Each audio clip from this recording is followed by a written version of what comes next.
Zatesk rants here with some alternate history. What might have happened if the Roman Empire never collapsed? No collapse of Roman Empire means running hot and cold water and soap in universities throughout Europe and Mediterranean, likely before the year 600. Also no Islam, because Roman army would have expanded into Middle East before Muhammad was born, so either they stop his rebellion before he gets popular or he becomes a general in the Roman army without inventing a religion to discipline the troops, because Roman army was already very disciplined, which means there were no crusades, and the Vatican never split from Rome. Roman control over Europe stops the Viking invasions. Russia is never founded in Kiev. Either more Vikings go to Greenland, Newfoundland, or they get conquered by Roman Empire. No medieval ages in Europe, no incestuous royal families, no Black Plague, because of soap and hot water. No Reconquista, because no Muslim invasion of Spain, means no funding of exploration campaigns to the west. No discovery of Americas means no extra resources to fund Renaissance. Also, Renaissance can't happen in the same way because classic cultures were never lost. No European invasion of North America means no plague killing Aboriginals. Also wouldn't happen because not enough Black Plague bacteria survived to create newer diseases. Shipping routes along coast of Africa probably expand earlier, likely before the year 800. Silk Road trading expands because Roman land army can defend large caravans. Roman Empire expands to the borders of the Indian and Chinese empires. No colonization of North America means no later European colonization of Africa, India, Southeast Asia, Australia, although the Roman Empire may expand into India over land instead of over sea. Possible expansion of Roman Empire into Central and Southern Africa, at least to borders of Songhai Empire, West Africa, and Ethiopia, Northeast Africa, Kingdom of Congo, Western Central Africa.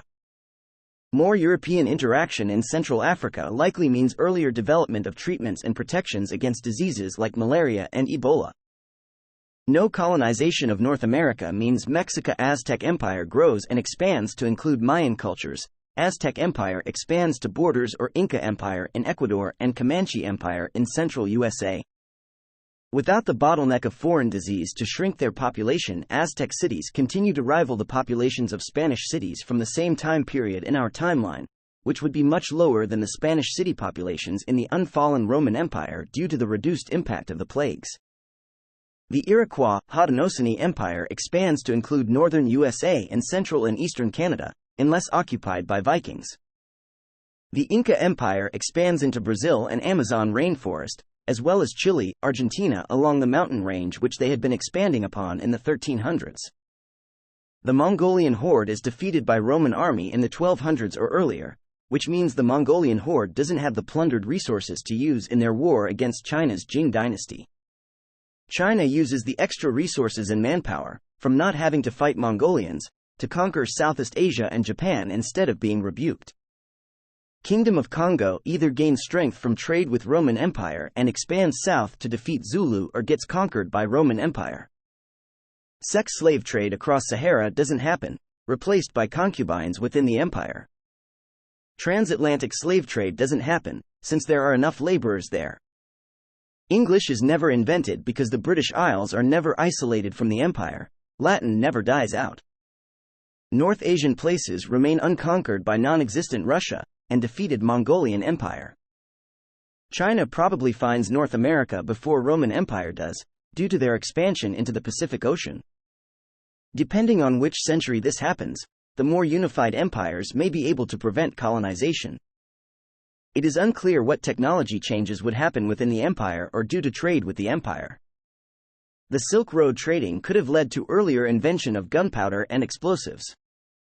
Less inter-European wars could have delayed military inventions. Castles would have been unnecessary in the interior of the empire. The vastness of the empire may have sped up the invention of communications technologies.